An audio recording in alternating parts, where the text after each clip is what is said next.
Joining me now is AJ Dybantsa from Brockton, Massachusetts, upcoming #1 ranked freshman going to BYU. AJ, how you doing today? Good, thank you for having me. Thanks for coming on today, man. I appreciate it. Let's use this as like an intro to AJ. You're going to be top-ranked player entering college, eventually, potentially the #1 pick in the NBA draft. Let's use this as like a get-to-know-you conversation. So a lot of people watching this, they may have read the name, looking ahead to 2026 mock drafts or seeing you committed to BYU. I'm curious, though, like, how would you introduce your game or describe your game to people who have never watched you play basketball before? I think I'm a simple player, but I try to give the crowd what they want, but I try to play the right way. What does that mean? You're a simple player, but you give the crowd what they want? Like, I try to be efficient, try to take the right shots, but, I try to give highlight plays, highlight dunks, threes.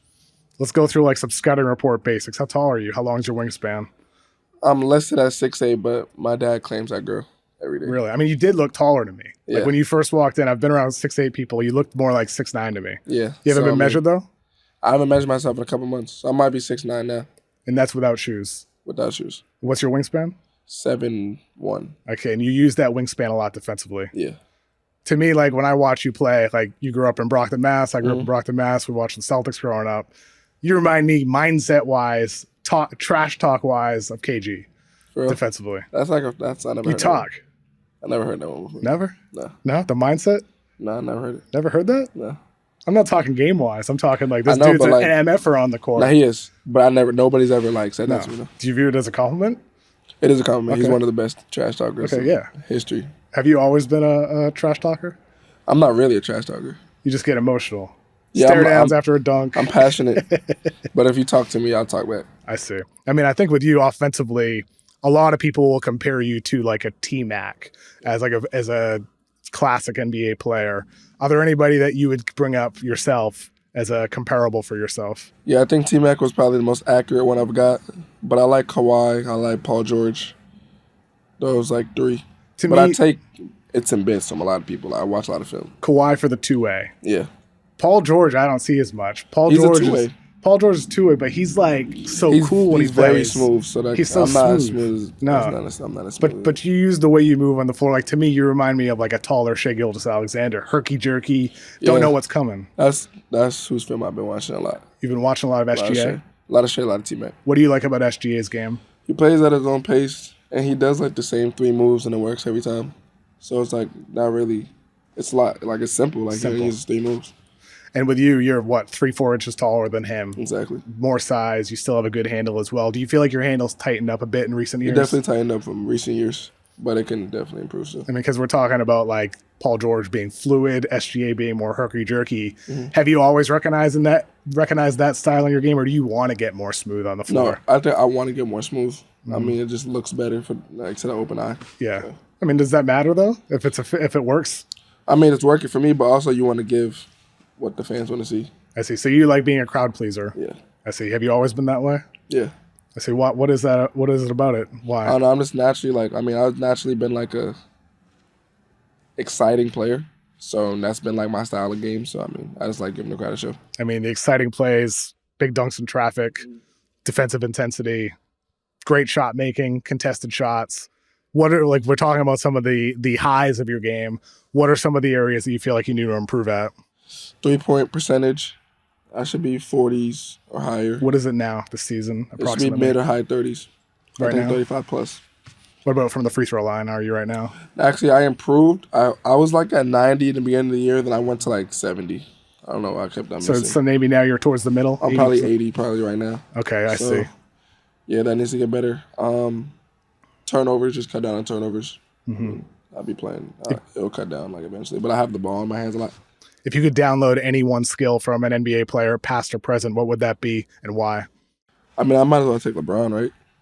Just might as well. Well, what specifically? What move or just skill? IQ?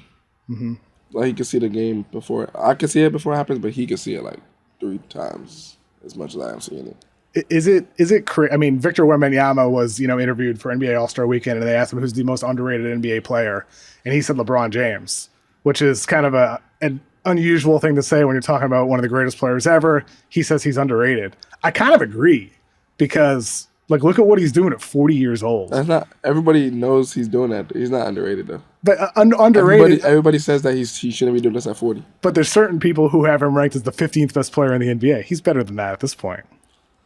Now, there's a lot of guys that's like, stat-wise, that's probably around, but like what he's doing at 40 is crazy. We've never really seen it before. It's nuts. Isn't that underrated? Not really. No. I think people know that LeBron is LeBron. So he's not really underrated. I mean, I'm the dude who's always... If you ask me, I wouldn't have said LeBron. Who is the most underrated player in the NBA? I like J-Dub from the Thunder. I like Brandon Ingram. I like a lot of guys. Peyton Pritchard. Pritchard? Yeah. Pritchard could average 20 if he had the ball on a different team, right? Exactly. And J-Dub, I mean, one of the better two-way guys in the NBA. He's an all-star this year, so I mean, I don't know if you want to count that as underrated. I mean, with J-Dub, it's interesting, like for the Thunder, like how much have you watched? Like I know you're watching SGA for, learning from him and adapting some of that into your game, but how much are you watching like full Thunder games? No, I actually watch J-Dub like defensive highlights. Because I be watching like defensive highlights, and he's one of the people I be watching. What does he do defensively that you feel like is a good example with him being a high-level defender, something that you feel like you can learn from? Because he guards 1 through 4, 1 through 5. So he can switch on. A lot of people can only guard like 3 positions. He can guard basically all 5. I mean, they'll have him defending Scotty Barnes one game, 6'8", 6'9", exactly. And then they'll have him defending, Donovan Mitchell the next game. Exactly. Do you think you have that type of versatility? Yeah, I'm getting better at it, but I guard 1s and I guard 5s. Even at at the high school level. At 6'8", 6'9", yeah. For you, like I think for a guy that size, sometimes they might not guard 1s as much. In what ways do you feel like you need to improve in order to do that effectively once it comes to the NBA level? I just think quicker feet, just footwork-wise, to being able to keep up with guards that are faster. Mm-hmm.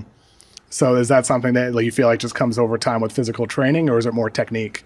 Both. Both? Because once you get the training, you can perform techniques that'll help them be easier to be able to like cross steps and stuff like that.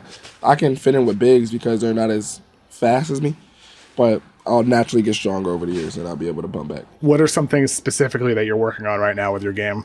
A lot of shots, and I actually work on defense, but a lot of shots, a lot of mid-post, turnarounds. So a lot of like mid-range right now too. I see. Mid-range threes. What do you think about the way the game's evolved? Like it's so much layups, dunks, threes right now. Mid-range is more reserved for the high-level players such as yourself. So like that's an area you'll be empowered by a coach to use. But a lot of systems, it's threes and layups. What do you think about that growth of the game? Or I'm not mad at threes and layups. Threes are worth more than twos, but all the best scorers have a mid-range package, and I'm trying to be a good scorer, so I'm gonna add that to my game. Now with this season, Utah Prep, you guys lost, I think, on Friday night. You're 18-9 on the season. Probably not to the level that you'd hoped for so far this year. What have been some lessons you've learned through some of the ups and downs this season? I mean, we've been through a lot this season. Coaching change, players transferring. But we just learned how to adapt. So, like, when it gets to college, like, if you have something in the portal, if you have a new coach, you just know how to adapt. What's something you learned about that with the adaptation? I mean, it's hard, but, I mean, at the end of the day, you got to go play basketball and go get a win. So, I mean, we've learned a lot from just losing games. Like, okay, now we know what to do for winning. So it's like kind of like compartmentalizing, stress or concern about some of that stuff and focusing just on the game itself. Just on the game. I see. Now with you, is there a time in your life, like an example of, a failure or a setback that you feel like made an imprint and helped you learn? I think this year, just us losing as many games, like I don't think I lost as many games last year. So just learning how to learn off losses is just helping me. I mean, you've been number one ranked ever since you've been on rankings. How do you maintain that edge and that mindset and that high work ethic despite always being number one? Like do you need to continue challenging yourself? Like what is it about that? Yeah, just challenge yourself. Just stay hungry. I mean, we're not there yet. We're still in high school. We're still going to get to college, hopefully make it to the NBA. Mm-hmm. So, I mean, just staying number one is going to help me in the long run, but I ain't really do anything yet, so I still got to stay hungry. I'm not going to stop working because I'm committed and nothing like that. You had mentioned in another interview and some comments that sort of went viral that the Spurs and the Magic are two of the teams that you really like in the NBA. What is it about those teams' style of plays or the players on that team that really appeal to you? I mean, I like both squads. I mean, my mind changes every day. So now, like, I'm in the mindset of, like, whoever drafts me. Mm-hmm. I don't really have a specific team. But, I mean, when I was talking, I just liked Wemby. You get media trained to say whatever team drafts you now? No, like, now? I was watching more basketball games, and I'm like, I mean, I think I could fit in on any team. I'm just watching. I'm like, I mean, I don't know if I want to I was saying it because like no tax. Because Dallas, no, San Antonio and Orlando. But I mean, I think I could really fit in anywhere depending on my play style. I mean, that's a good reason. Yeah. Those But if you really think basketball wise, I don't know, whoever gets hopefully the number 1 pick. I mean, we'll find out there in 2026. We talked about the evolution of the game. Part of that's analytics driven. The math. Three's worth more than 2. Layups rather than mid range, even short mid range. Do you use numbers at all with your training? Any advanced analytics or anything like that? Not right now. No. High school doesn't really have that, but do you want to use it in next college? year we'll have.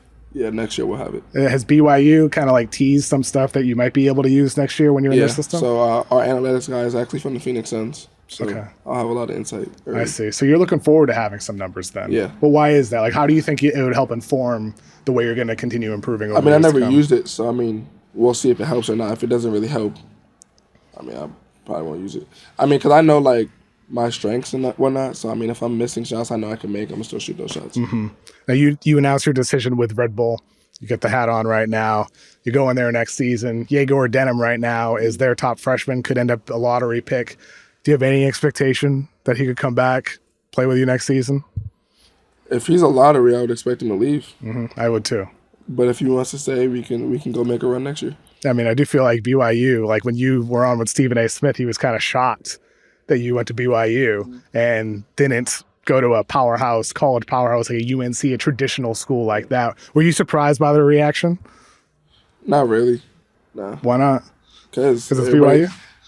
I mean, I think everybody thought I was going to BYU regardless. Because my crystal ball was BYU. So I didn't really.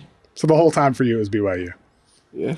And you're in Utah right now with Utah Prep as well. Exactly. What do you like about Utah? Nobody bothers me. Really?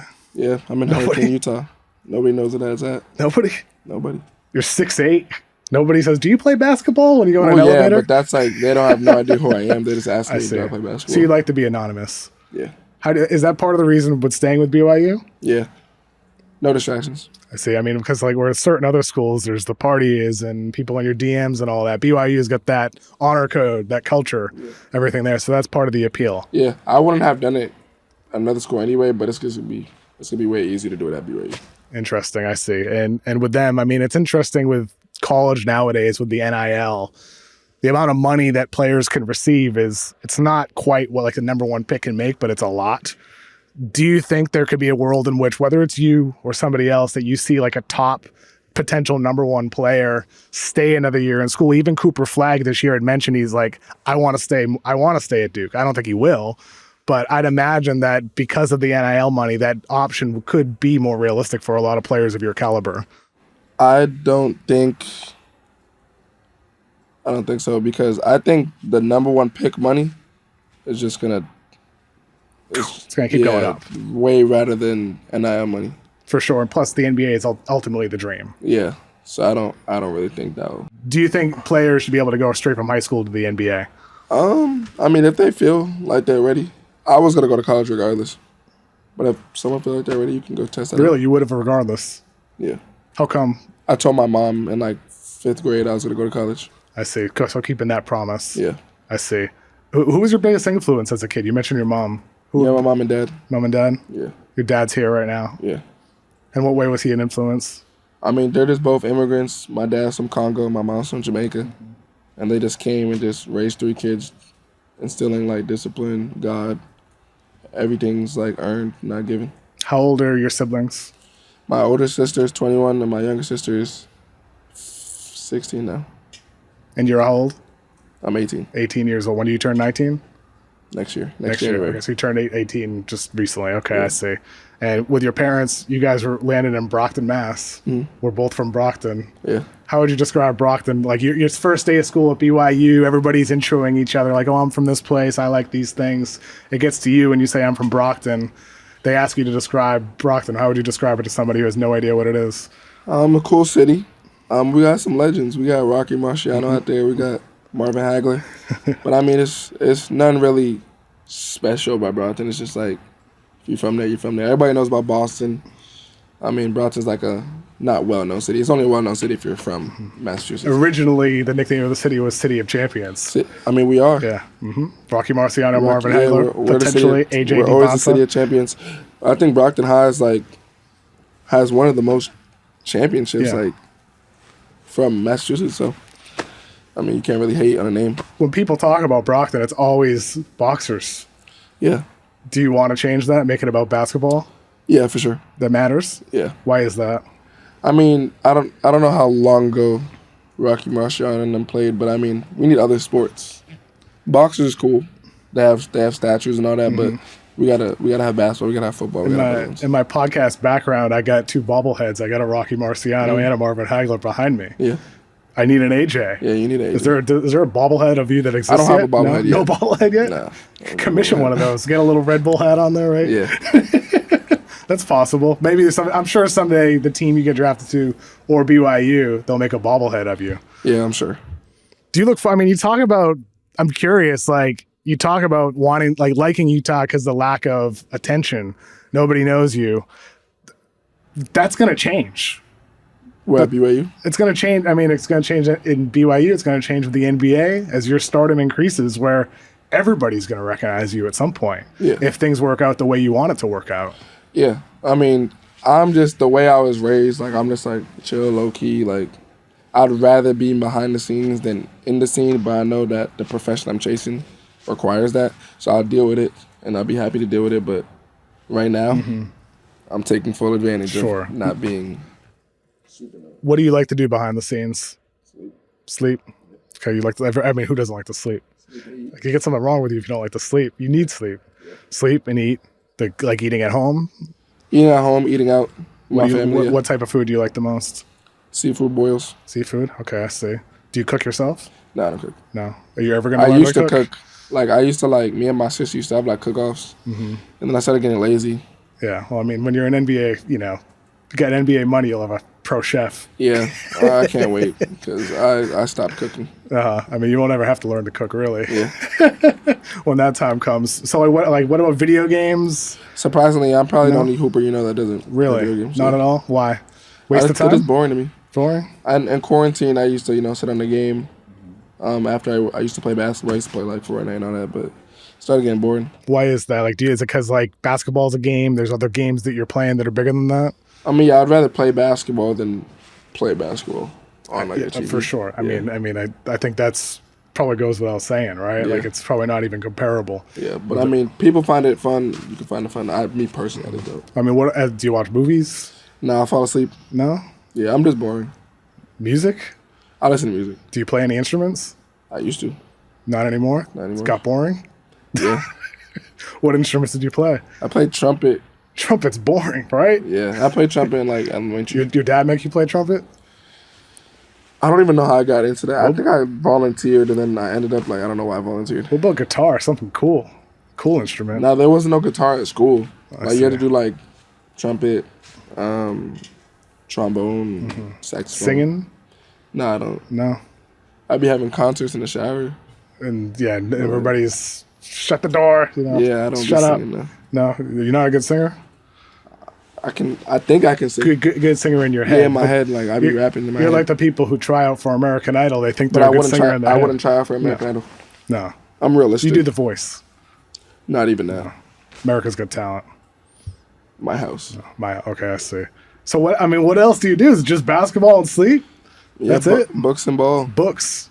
Yeah. Books. Okay, so you read. No, I don't read. You don't read? I just have to do schoolwork. Okay. Books and ball.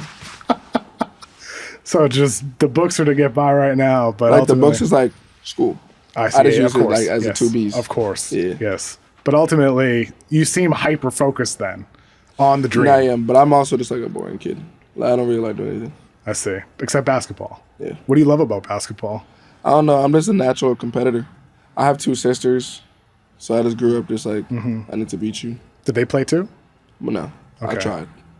I tried to get my younger sister. So you're the type who competes at anything that you're involved in? Yeah, when we were younger, we used to last to get in the car, last to finish their food. Yeah, it was bad. This might be a strange question, but for example, Jokic. People say Jokic doesn't even like basketball, but And even if that's true, Jokic, he's a competitor. He loves competition. He loves to win. He hates to lose. So, like, with him, I think he has a major love for competition, even more so than the love for basketball. With you, is that almost where it stems from? Like, just that love for competition and competing and winning and all that comes with it? I think it's both, though, because every sport, you can compete in every sport, but I don't love every sport. So I think it's a mix of both. I see. So what is it you love specifically about basketball? There's a lot of action. A lot of action in basketball. There's a lot of things that you can do to get people on their feet. You seem that you bring that up sometimes. You like to get the crowd going. Yeah. Does that energize you further? Yeah. What's it like playing in an empty gym versus like a crowded arena? Now, empty gyms be live, though. Like, open runs, they be live. Because the competition's with the players. Yeah, the competition is like, I mean, everybody's like, there's no nervousness because, like, no fans. But, like, a crowd's obviously, like, good, too, because everybody just live. Even, like, away games, it'd be fun. Do you ever get nervous before games? No more. But you used to. Yeah. How do you deal with nerves when they happen? I mean, I gotta play, so Yeah, you just once go I get a steal or hit a shot, I'll be fine. I see. So it's just about getting past it, and you know you will. Yeah. With the NBA, you know, we talked a little bit about the evolution earlier and how things have changed. How do you think it will change in the years to come? Just like play style, like anything that comes to mind. I don't know what new rules they'll add. I heard Adam Silver talking about 10-minute quarters. I don't know how true that is. I mean, I'd rather play the 12, me personally. I know they're going to add 2 new teams. Yep. But I don't know. Vegas and Seattle. Yeah, I don't really know any rules that would really change the NBA. Do you know what year that's going to happen? The 2 teams? No, I don't. No, I don't either. I'm not sure. Maybe he'll announce it this weekend. I don't know. Yeah, hopefully. Yeah. It'd be interesting to see. But I don't think it's going to be. I mean, it can't be this year or next year. No, it's too soon. I don't think it would be your draft either. Maybe the one after that. But, I mean, I think it's interesting, like, you look at, like, the top 3-point percentages right now. Mm-hmm. A lot of it is just big after big after big after big. Like, I think with the way the game is changing, we're seeing it just right now. It's just every player has perimeter skill at this point. Yeah. I wonder if, like, there'll be, like, an opposite player that comes, like, a Shaq someday where it, like, moves it towards the interior, at least for his individual case at some point. I mean, if you're dominant, you're dominant. Even, like, I mean, I know people used to hate on Giannis saying he had no shot, and he won MVP without even shooting threes a lot. But he added his little mid-range bag now. Have you seen he's shooting that? And with you, we talk about the pull-up shooting ability, all that, the dunks and everything like that. What about your playmaking ability? How important of a tool is that going to be for you as this on-ball presence in the years to come? I mean, it's important. I mean, if you can draw a lot of attention, it'll just create way more open opportunities for your teammates. Would you describe yourself as score first? I was actually naturally pass first. I'm naturally pass first, but I mean, I've just been more score first this year. Is that due to the role on the team? I just think I've been scoring a lot more points. Do you get like equal satisfaction from an assist as you do with your own buckets? I mean, I like seeing everybody eat.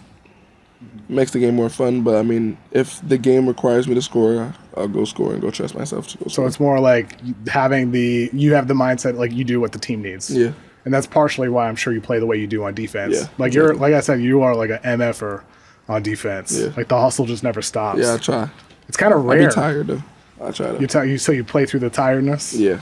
It's kind of rare for a player like that's what's so admirable about SGA this year with OKC. How often is it that a guy carries the offense with the usage that he has, but then also isn't taking possessions off on defense? It's like not often that players come along like that with SGA or like you right now at the high school level. That's rare, I think. Yeah. I mean, that's what makes him him. What makes you you? What makes you me.